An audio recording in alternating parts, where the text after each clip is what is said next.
We're going to use HTML5 semantic elements to create our complete web page. If you can see here, we have already downloaded some images here. So if I open this, you can see there is one image slider. If I click on this, yeah, this is my banner image, and I have downloaded two images like that.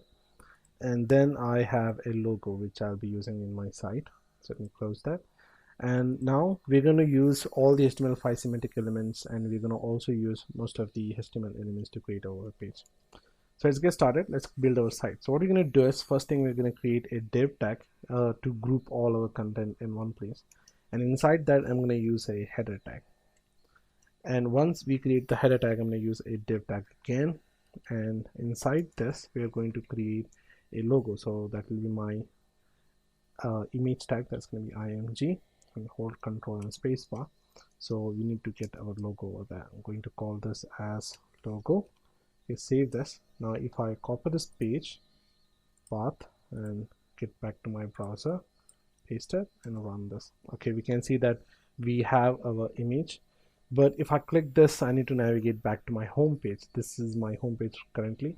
So I'm gonna get back over here, and what I'm going to do is I'm going to cut this and put this inside an anchor tag which connects to my page. So this is my page. Inside this, I'm going to add this.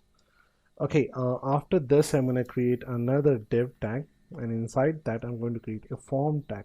Now this is for my search bar, so I'm going to remove this action here, and I'm going to specify a input type is search. So this is for my search bar. I'm going to create a name for this, call this as S, and then we'll specify a input type as submit. I'm going to specify some value, so I'm going to give a value for this as just like this.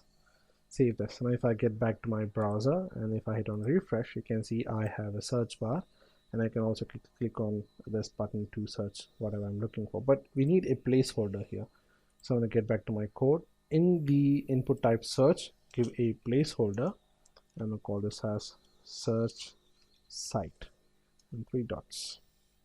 Save that, and if I get back to my browser and hit refresh, okay, so we have the header portion.